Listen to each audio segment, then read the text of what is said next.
การถือพาแม่นช่วงเวลาที่แสนพิเศษในชีวิตของทานแน่นอนว่าทานต้องการให้ลูกน้อยของทานมีสุขภาพที่แข็งแรงและปลอดภัยซึ่งโครงการเทอละ9ของพวกเขาเป็นโครงการที่สนับสนุนให้แม่หญิงถือพาเข้ามารับการบริการฝากท้องพร้อมทั้งมีการกวดหาสารเสื้อพยาธิที่เป็นอันตรายต่อลูกในท้องถ้าบ่ได้รับการปีนปัวและการป้องกันที่เหมาะสมนั่นก็คือพยาธิ HIV พยาธิซิฟิลิสและพยาธิตับอักเสบ B ซึ่งการกวดหาสารเสื้อพยาธิดังกล่าวแม่นกวดฟรีให้ทั้งแม่หญิงถือพาและผัวของพระเจ้าปัจจุบันนี้โครงการเทอละ9ของพวกเขาแม่นได้เริ่มจะตั้งปฏิบัติใน3เมืองของแขวงเวียงจันทน์นั่นก็คือ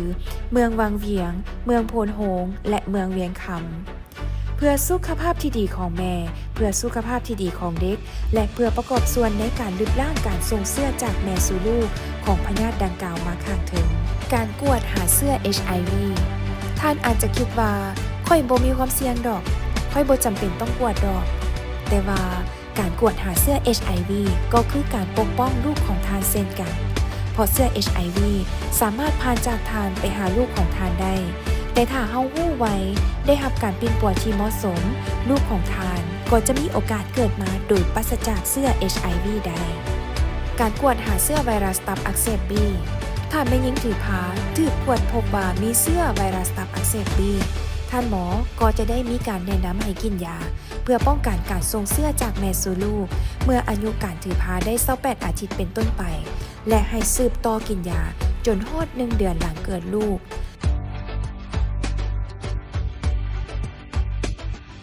และสิ่งสำคัญอีกอย่างหนึ่งในการกินยาก็คือต้องกินยาให้ถูกเวลาในทุกๆมื้อและนอกจากนี้การมาฝากท้องโดยไวก็จะช่วยป้องกันการติดเชื้อจากแม่สู่ลูกได้เช่นเดียวกันการกวดหาเชื้อซิฟิลิสพยาธิซิฟิลิสแม้นมีความอันตรายหลายถ้าบ่ได้รับการปีนปัวมันสามารถเฮ็ดให้เกิดมีการลุลูกได้สามารถเฮ็ดให้เด็กเกิดก่อนกำหนดและสามารถส่งผลกระทบต่อปัญหาสุขภาพที่ร้ายแรงต่อเด็กได้เช่นพิการตาพิการหูเพดานโหวและอื่นๆเพียงแต่เข้ามาฝากท้องไว้ก็สามารถป้องกันปัญหาทั้งหมดนี้ได้นอกจากการเฮ็ดเบี้ยร่วมกับบรรดาห้องหมอแล้วโครงการเทอละ9ของพวกเขายังได้เอาใจใส่เบิ่งแยงสุขภาพของแม่หญิงถือพาในขั้นสูงสุดพยายามให้กลุ่มเป้าหมายได้เข้าถึงการบริการด้านสุขภาพพวกเขาเลยสร้างความอาจสามารถในการโฆษณาในขั้นสูงสุดโดยได้มีการฝึกอบรมบทเรียนที่เกี่ยวข้องกับ3พยาธิให้แก่อาสาสมัครสาธารณสุขคันบ้านผู้ที่ใกล้ชิดติดแทศกับชุมชนหลายที่สุดเพื่อสืบต่อเผยแพร่ให้ชุมชนได้มีความรู้และมีความเข้าใจเพื่อนำไปสู่การปฏิบัติตัวที่ถูกต้องเอสมันคล้ายๆกันแต่มันต่างกันนิดนึงต่างกันอยู่เพราะว่าเข็มแรกของลูกนะแม่สามารถกันได้นอกจากการโฆษณาอยู่ภายในชุมชนแล้วโครงการเทอละ9ของพวกเขายังได้เหตุการโฆษณาผ่านสื่อออนไลน์ต่างๆเช่น Facebook เว็บไซต์ TikTok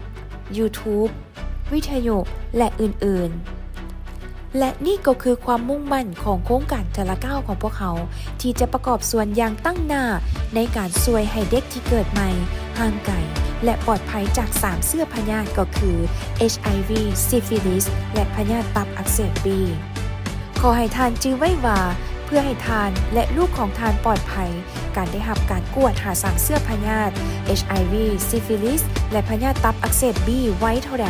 ก็ยิ่งสามารถป้องกันได้ไวเท่านั้นผู้ว่าถือพาฝากท้องทันทีผัวเมียกวดฟรี HIV ตับอักเสบ B และซิฟิลิสกับโครงการเทอละ9